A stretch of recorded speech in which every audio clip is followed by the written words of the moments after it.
Welcome to Build Your Perfect College List, Module 3, Non-Academic Factors. So thus far, we've talked about the financial aid fit factors that are important for you, your student, and your family to know. So you know that the colleges that your student is interested in and looking at are within your budget. In addition, it also helps you to understand how financial aid is allocated, assessed, and interpreted, which varies school by school. So it helps you to know these things to become an educated consumer from a financial perspective as to the types of schools that your student is applying to and how they specifically address financial aid from a need-based perspective, as well as potentially from a merit-based perspective, and how you might be able to estimate whether it's within your budget. In addition, in Module 2, we talked about the academic fit factors, and that also we looked at from two capacities. First, we looked at it from the ability for your child to get admitted to the schools they're applying to, how to try to start identifying whether or not a school is a reach, a match, or a safety. So that way, from an admissions perspective, you're setting your student up to achieve the results that they desire and not to overreach and have admissions disappointment later on. But we also looked at these factors, these academic fit factors, from a perspective of making sure that the academic environment is one that matches well to the strengths, interests, community, peers that your student is going to be able to thrive versus just survive. And we definitely want to avoid them struggling. So we talked about different ways to try to assess the academic environment and identifying the environment that you feel would be best for your student and try to match the colleges they're interested in against that criteria so you know what to expect and you can put your child in a position for future academic success. In this module, Module 3, we're going to talk about non-academic factors. And many of you might be questioning why we're looking at this at all. I mean, doesn't a student go to school for an education? Of course they do. However, as we've been talking all along, the life dynamics that apply to all of us, parents and students, are still going to apply regardless of the bumper sticker, regardless of the brand or competitiveness of a school and the reputation of the school and all those types of things. So what we need to make sure is that the non-academic criteria that you establish for your child match the schools that your child is interested in applying to and potentially attending. So they are in an environment, in a community that is embracing and that will help them make that transition from high school to college much more smoothly. Academic factors are things that a lot of people spend a lot of time on, and rightly so. However, we have to say that the non-academic factors end up playing a much bigger part most of the time as to students struggling, as to students deciding they're going to transfer, or on students having a very difficult transition period. So our Module 3 goals, we're going to help, again, you identify and understand your students' non-academic fit factors. We're also going to make sure that you don't overlook these very important criteria. Now, again, your student is not going on a 4-year vacation. At least they better not be, right? However, again, the environment that they're in, the social environment, the athletic environment, the clubs, the activities, the competitiveness, again, the geographic, all those types of things come into play when you're assessing the right atmosphere where your child is going to really thrive and achieve academically as well as experientially what they're looking for in a 4-year college experience.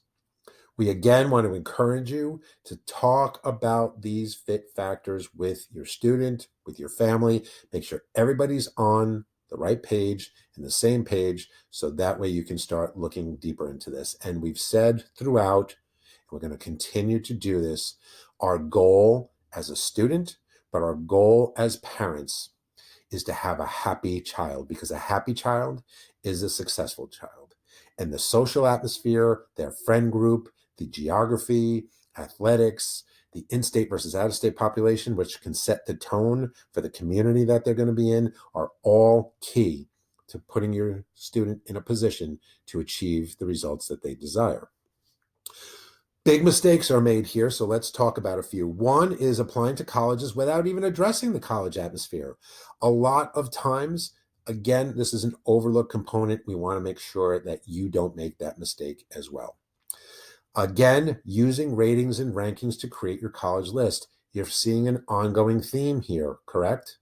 Now, again, that's not to say you shouldn't use any ratings and rankings at all to get the ball rolling, to identify some schools that might be of good consideration. If you don't really know where to start, that's fine. But also look for schools that are rated and ranked not just on academics, but also rated and ranked based on student happiness and student resources and athletic involvement and things of that nature.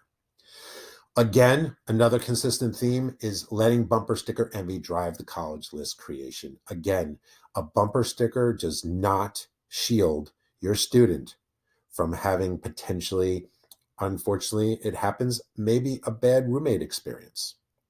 Maybe not fitting in the first semester as well as they would like to because everybody already has their own cliques and group of friends and they're not from there and things of that nature. Also, underestimating the importance of being in the ideal environment. And look, college is to challenge, but not overwhelm a student. You want your student to be in a position to grow, to develop, to mature, but not be intimidated, not be in a place where they don't feel that they can make mistakes without having serious repercussions from a social perspective. And then again, another theme that we've been talking about throughout all the modules is continuing to talk with students currently enrolled to validate your perceptions, to validate their perceptions. Ask pointed questions, more than just, do you like the school? Be specific with the concerns you have and make sure that you talk to multiple students and get their take so you feel comfortable going to the next step. So what are some non-academic fit factors? Let's talk about them. We discussed this again, but I just want to reiterate and go back to it for one more point. We've been doing this for many years, and I have to say that probably at least 60 to 70% of students who are not happy where they are in college or decide to transfer, about 60 to 70% are not necessarily for academic purposes or reasons, but it ends up being the non-academic factors that drive them to not be happy and feel like they're not in the right environment. So just like the slide says, it is a big deal. We've talked about this one, reputation, not rankings. You need to make sure that you don't go again based on ratings and rankings academically alone. You need to make sure that if you're going to use ratings and rankings, that you look at them, ratings and rankings, from a social perspective, from a community involvement perspective, from an in-state versus out-of-state perspective, and the like, to make sure that the reputation from an academic perspective is echoed by the non-academic and social environment that they provide. Location, geography, and in-state versus out-of-state. Location, a lot of students say they can't wait to go to college because then they're going to be on their own. They're going to leave mom and dad's house, right? Well, that sounds great until all of a sudden they are on their own.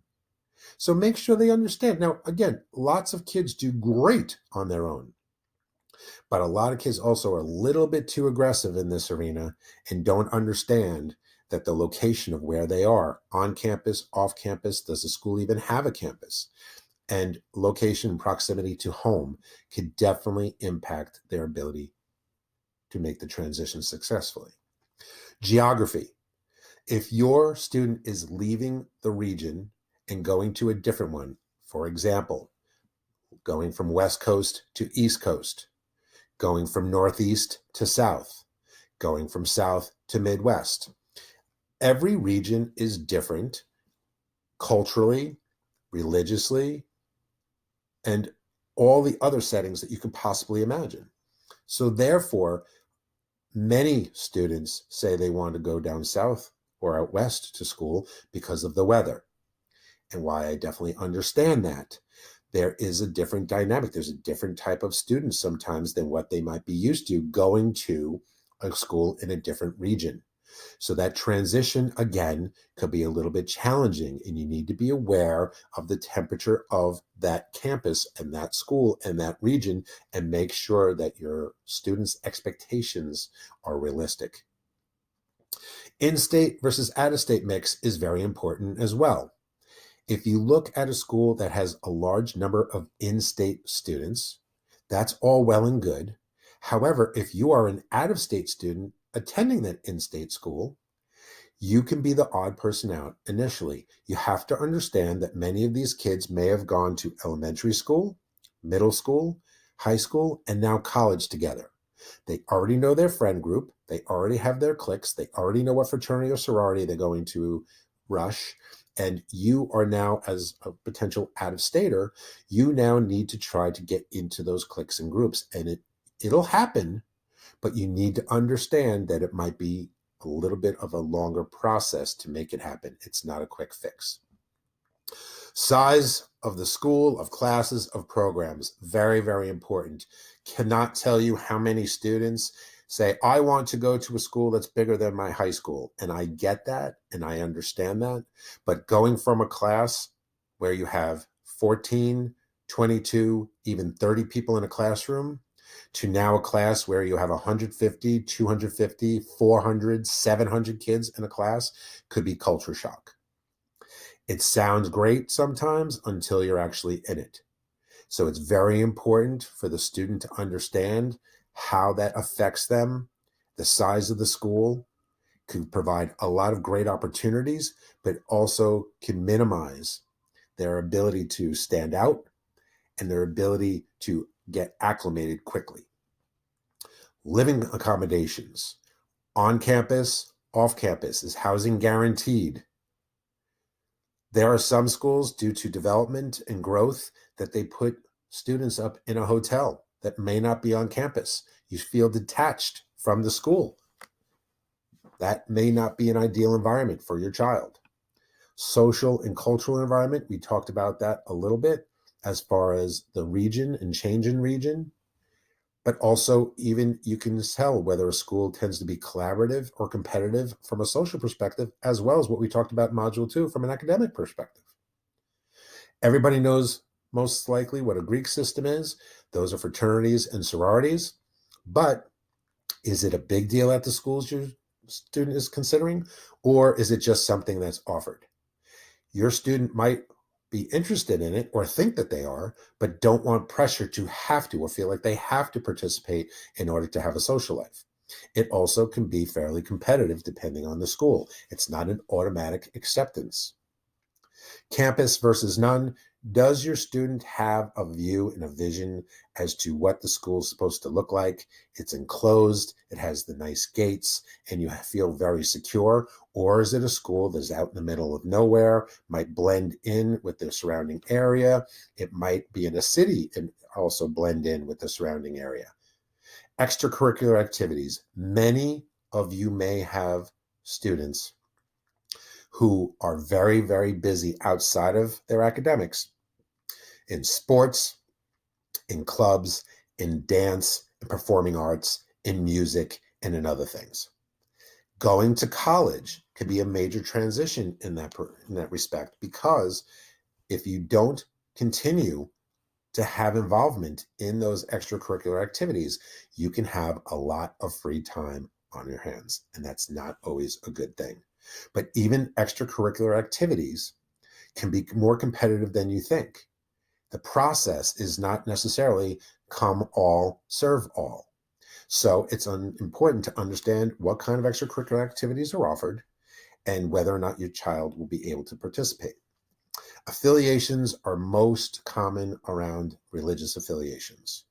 Because a school has some kind of religious affiliation does not mean that you should avoid it if that's not of interest to you or if it's different from whatever you are interested in. However, to understand what the affiliation in any context means, and if there are requirements from a social and or academic perspective that change the normal trajectory and experience from a more traditional college. Now, going to emphasize this again because student success and happiness depends on determining, identifying, and validating these non-academic fit factors. The transition to college is not just about academics. There's a lot of pressure for a student to find their social group.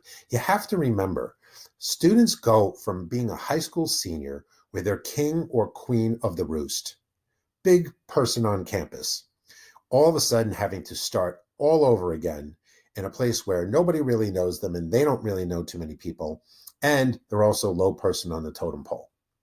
So there's pressure to try to fit in quickly, and there's pressure to try to find their group so they can experience something other than the academic challenge. They can find some happiness and some feeling that they're blended in well.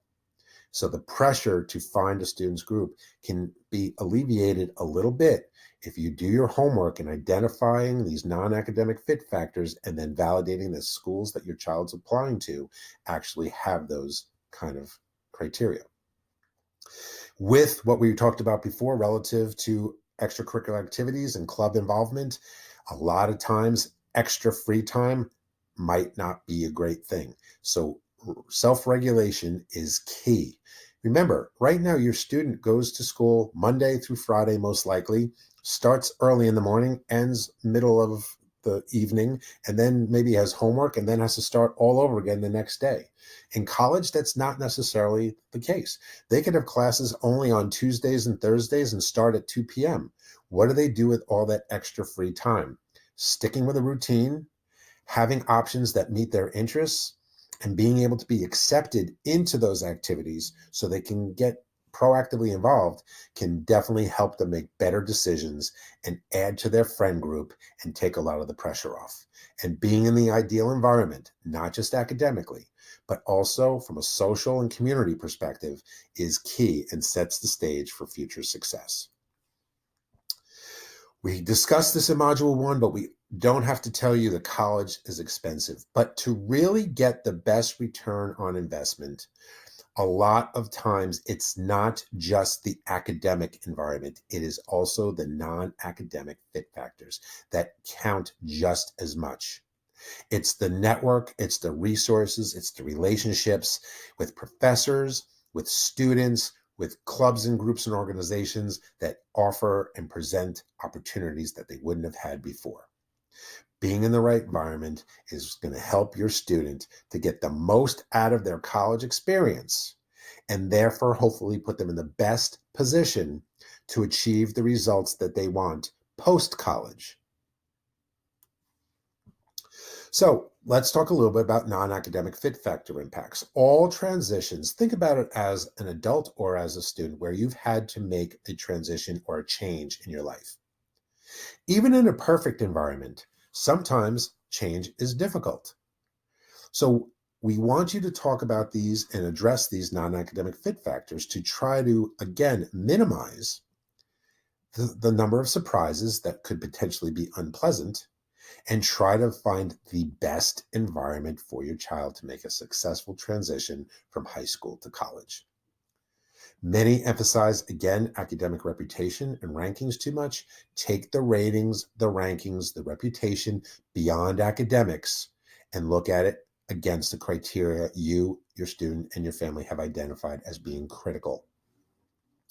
Families often celebrate the college process for being over once their child gets admitted and decides that they're going to commit to a school. And by the way, I completely understand. The process can be stressful. It can be overwhelming. There's a lot of work that has to be done with it. It feels like it never ends. And I totally get that. However, you deserve to celebrate, But you have to understand that once you celebrate and your child commits to a school, that's when the real work starts. That's when they have to really start thinking about making that transition and putting themselves in the right position to have a successful transition. And that's where identifying these non-academic fit factors and validating them for the schools that your child's considering is going to be key. You've done the preseason pre-work necessary and can go confidently into that next step. First semesters are always challenging, but again, doing this homework and addressing this module the way we're asking you to is going to put your child and you at a confidence level that many other families will not have. When in the right setting, their stress decreases when they're in the right setting. Just contradictory to that, when they're not in the right setting, stress obviously increases. Happiness definitely increases when in the right environment, but it decreases when they're not. And unfortunately, this social community impact can absolutely then carry over to affect your child's academic performance. So again, we want all positives here as best we can. That doesn't mean that everything's going to go without a hitch. However, you want to do the pre-work to try to mitigate those negative surprises or potential for those. When expectations don't equal reality, this can often lead to difficulty, not just in the college process, but obviously in life as well. So you want to make sure that you manage and understand what your students' expectations are. Make sure that they're realistic. Talk to them about the turbulence or potential changes they'll need to make or that they can expect so they understand, okay, I knew this might happen. This is how I handle it. I'm in the right environment and I will overcome this. So what do? Again, we plan. So first thing you can do is a comprehensive college visit. We have what we call a vertical visit versus a horizontal visit. A horizontal visit is what most people do either online or when they have the opportunity to do it face to face. They go on a tour and that's all they do. They make a judgment based on the tour guide, based on the weather, based on whether or not they saw people around campus, and then they move on. While that could be indicative to some degree of whether the school is a good match, there are many, many things that you can do above and beyond.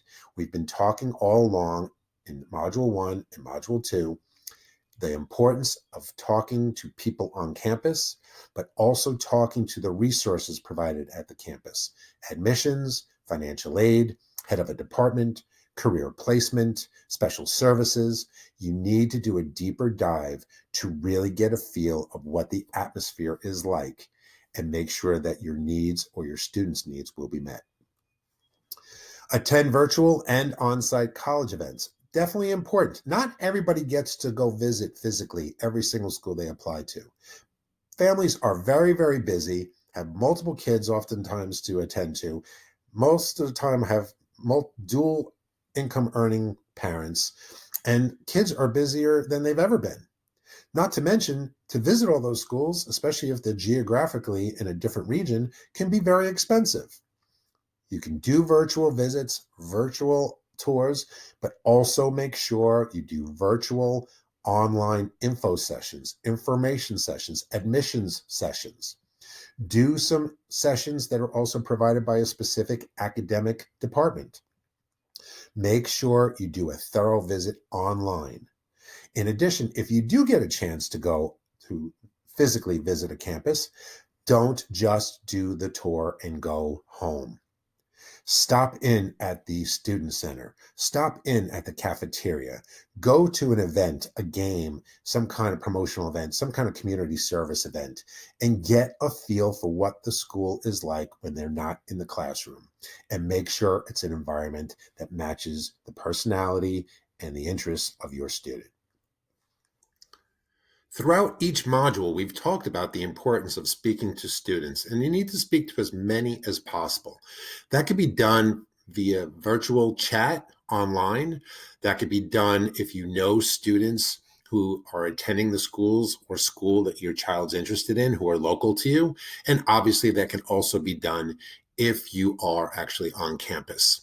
And when I say talk to students, you shouldn't just ask them, so do you like it here? Of course, you can ask that question, but you need to take it a lot more detailed and specific to make sure that you get the criteria that you are considering and that's important to you and your student confirmed. Ask about what they do on weekends and if a lot of people go home. Talk about clubs and activities they might be involved in and whether or not they're competitive to get into and how active they are in those organizations. Find out about tutoring, find out about community service and events and involvement. Talk about very specific things that you and your family and student have identified and make sure you have questions relative to those to get very granular and detailed on the feedback you get from students. Spend quality time on campus.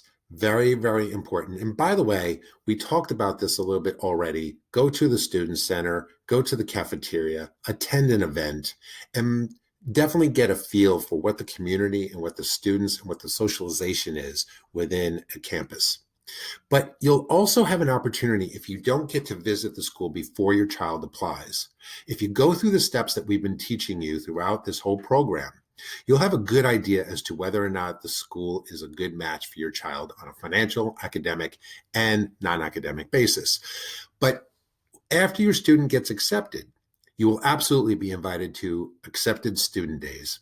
And if the school is on your short list, at that point you can visit and further vet out the information that you are trying to confirm and make sure you get solid responses and replies to the questions that you have about the environment, so you know that your child is going to be in an area and a place where they can be confident and address their transition well and make the most of their academic as well as their social experience while on campus. Demonstrated interest is very important. You may have learned or heard of this term before, but basically demonstrated interest is your students' way of showing that they're very interested in a school via different vehicles. Obviously, visiting, attending an online or virtual tour or information session, or hopefully both, attending a regional event, but also following them on social media, Instagram, Snapchat, Facebook, Twitter, and follow them not just to follow them, but also to actually read the information, because from their messages that they post on social media, your student will get great feedback on the type of community and the things that are going on at the school and the type of support that they provide their students. By the way, you as a parent should feel free to do the same. In addition, subscribe to their online or electronic newsletter. Even their alumni news might be helpful to find out what the engagement is of alumni for those who are attending the school currently. All of these vehicles will help the student to show their interest, but also help them to get a little bit of a temperature feel for what the community is like, how involved the school and the student body is collectively, as well as the support, vision, mission, and priorities of the school that they're considering. As always, we have a little bit of homework and we want to make sure that you get the most out of this module. So if you haven't done it already, per usual, please print out the worksheets and we'll go through those in a second. We want to measure the schools that your student's interested in based on the criteria that you have proactively identified. And remember, we're looking for matching the student into an environment where they can thrive and not just survive. Evaluate your student's ideal setting and don't be afraid to be selfish and idealistic here. Have a conversation and try to identify and define the perfect environment for your child to do well, and then try to mimic that and get matches for colleges that could provide that setting. Look at the demographics of the latest incoming class. We did that in Module 2, but you can do that again here, and I'm going to show you another way in a second that you can do that online. And you'll also have, by the way, additional ideas and resources in Module 4 when we discuss data sources. Identify the gaps as well as potential ways to fill the gaps, and also maybe prioritize and verify that any gaps are really significant versus nice to have versus need to have. And as we've talked about all the time, communicate with your family so everybody's on the same page. Discuss and contact admissions and other offices such as financial aid, career placement, special services, academic majors, any of those offices to make sure you confirm and get an idea of what the community and what the non-academic environment is like.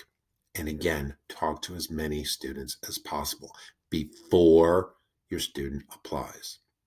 And then just to reiterate, follow the colleges on social media, parent and student, as well as register for their e-newsletters. You can even attend webinars they may have, in addition to doing a virtual online tour and info session.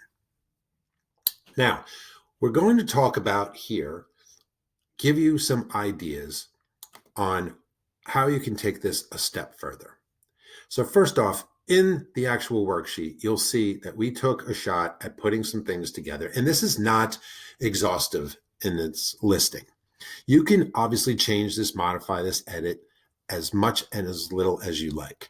But these are some primary things we thought that most people probably are concerned about in some capacity.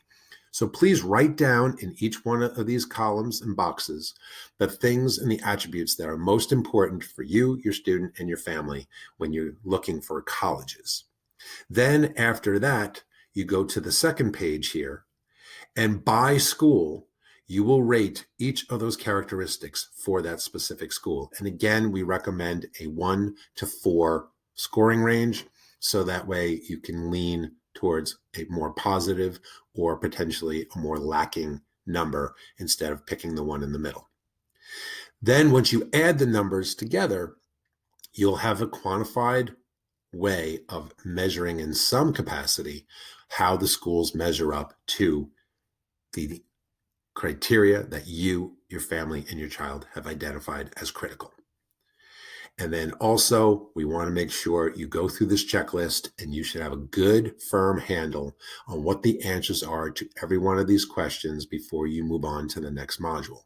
If you do not, for some reason, take your time, go back, and definitely look to see where you might be able to find this information. And you will have, again, other new resources to look at in Module 4, which is data sources. But this also might generate new questions for you, which is fine, and it's definitely part of the research process. Now, one way we can do this to actually look at how a school is from a non-academic perspective. We came here again, just for consistency's sake, collegeboard.org. That's what we've used in each module so far. Again, in Module 4, you will learn about other data sources, and we'll take you through a couple of those. But just to make it easy and get you familiar, we're back at College Board, and we just put any random school in. We chose the University of Texas at Austin. Click here on Campus Life, and this is where you're going to start getting the non-academic information. Student body, you'll see right here, 95% in state. Now, we talked about this earlier in the module. 95% could impact, yes, the selectivity and the ability for an out-of-state student to get accepted at this school from an academic perspective. But it also could potentially impact the kind of environment your student is going to be exposed to as a result of a lot of in-state kids who know each other might be attending. So it can impact potentially the social environment initially. That's not to say that we should use that as a reason not to go there or not to apply. However, again, become educated as to what the potential environment is and what the potential impact may be of having such a large in-state number. If you look at housing, you'll see right here, 67% of first-year students live in college housing. Now, for me, that would be a little bit of a concern and something that I would want to find out. First-year students, you'd like to have and know that they have housing on campus guaranteed. It doesn't appear to be the case when you look at that number, 67%. So where do the other 33% of students live in their first year? I would definitely want to know that, and that would be a question that you'd want to ask admissions and potentially the housing department.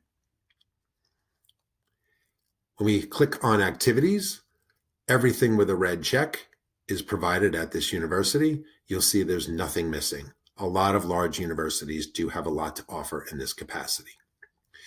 Greek life, we talked about that before. 13% of men, 17% of women apparently are in fraternities and sororities at this school. Now, a little tip I will give you. In my professional experience, I have found that many colleges try to downplay the percentage and the influence of Greek life in their environments. So it's not that I would not take this number as somewhat legit and accurate, but I would confirm this by talking to additional resources and talking to students and asking, getting a feel for what percent of the people you spoke to are actually part of Greek life while attending the school. From a sports perspective, this is the whole list of sports, men's and women's. Checks are represented what they offer. Blanks mean they obviously do not offer it. And then you'll see here, this means Division I. There's Division I, Division II, Division III. Division I typically being the most competitive and usually the largest. University of Texas is a Division I sports facility. So therefore, they will be competing in sports at the highest level. That could be a good thing, or that might be intimidating or uncomfortable for some students. But if athletics is part of what your child has been involved in the past, it's a great idea for them to be involved in their sport in some capacity, even if it's not a more formal level, just in a relaxed setting where they can meet people, be busy, and actually have a good time and keep the continuity of what they're used to when they've been in high school. And last, we look at additional programs. Good idea of all the different things that are available, as well as academic support, and then additional student programs for students with disabilities. All these things give you a feel for what the school is like from a non-academic perspective. Now, we also look at school-specific websites. Again, randomly picked a school, but this one is Purdue University. And I went directly to their website, and in the search bar, I typed in club sports, and this is where it brought me. If you go down here, you'll see all the club sports that are available at this college. Obviously, you can click on one, and when you do, it gives you a contact, it gives you their website, gives you social media to follow, and that's how you can then find out a little bit more about its competitiveness and the activity and the time commitment and the ability for your child to potentially participate. Also, there are other non-sports organizations. So here again, just put in the search bar, clubs and student activities. And here I picked the specific. Purdue is a state university, so it has multiple branches. I picked the main campus. And then here under categories, there are a bunch of different categories of activities that your student can click on of anything that may interest them. What I specifically did here, just as an example, was the college, school, and department tab. And as a result, you see on the right-hand side here, now things have changed here, and you can go through here, and these are going to be academic-related types clubs.